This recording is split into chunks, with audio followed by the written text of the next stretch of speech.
You mean how do we create these songs to make them sound like something together? Yes.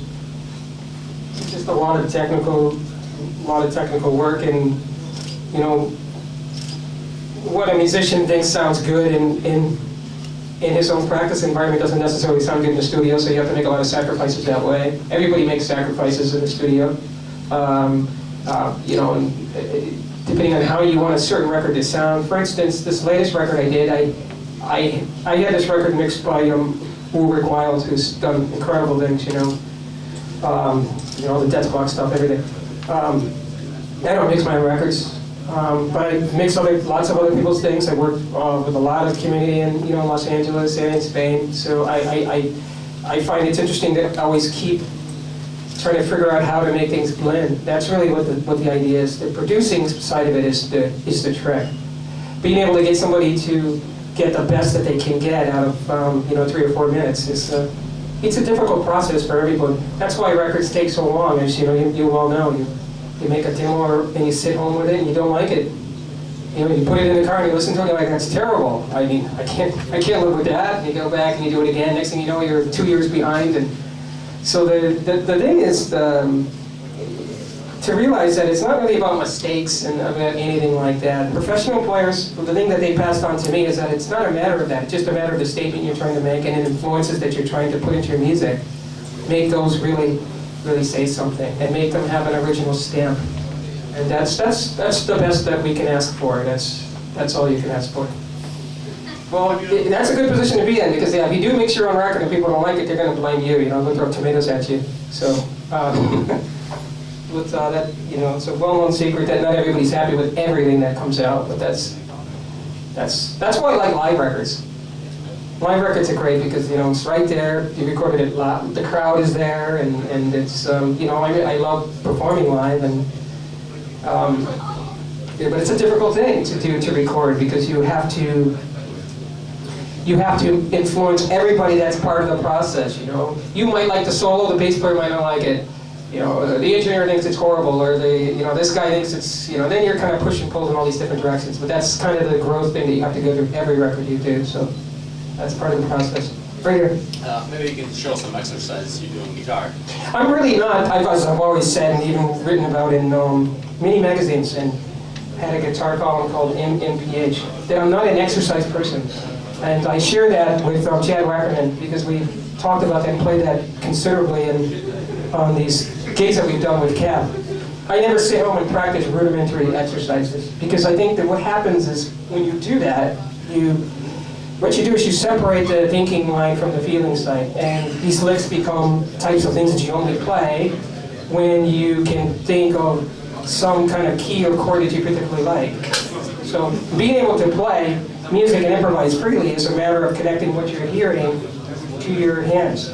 So the majority of the things that I do when I play is I hear things, and I play things in different places. Like I just might...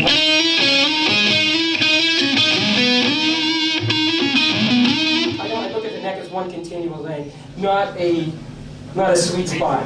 There's no one necessary sweet spot or particular thing that I want to pull off. That's the most important thing for me. It's to be able to be free and play. So it's not a speed thing. It's more of a tone thing. Having your own rig and being able to get something to come across clean is really the most important thing for me. Okay, what do you got back there? How many guitars do you have at home? Well, I have guitars in different places. I have some guitars in Europe, and I have some guitars in the house in LA. It's not really that many. It's just particular guitars. I have some guitars that were made for me many years ago by different guitar manufacturers, and I obviously have all my Ibanez's, but I don't have very many Ibanez's because I haven't wanted a lot of them. I really like the idea of getting used to one guitar and just really feeling that guitar, and not having so many different guitars that they never get worn out. So I really like to feel the instrument when it's played. This guitar is getting to the point where it needs just a few different things done to it, but I like that worn-out thing. I'd probably say I got about 10 guitars at home in one place, and probably 10 more in another place. But I'm not a mad guitar collector. I'm definitely not a vintage guitar man, so kind of like to keep it simple. That's my motto. Well, I started music when I was 5. I started playing piano. And my first guitar was something I made. It was like an acoustic guitar with a pickup tape to it. It wasn't really quality, but it was fun. And I was, I kind of did things like I used to make these amplifiers. You know what I'm talking about. I had a tape deck, right? And I just would go through the house and get different speakers out of things. Like, like the TV set, I would take that speaker and put that in. Like the TV doesn't work now. Why is that? Because I have the speaker. Eksperimentēju, būdams mazs ar skaņu un vilku ārā skaļums no televizora, un tad bieži vecāki brīnījās, kāpēc televizors nestrādā. So it's just a growth period. It took a while to. You ever use single coil? Yeah, actually I did. I had some BC Ridge guitars that had a middle pickup single coil. Like that? From where do you get the inspiration? It's a very tricky thing for all musicians, I guess. Yeah, it's a feeling of music is an art.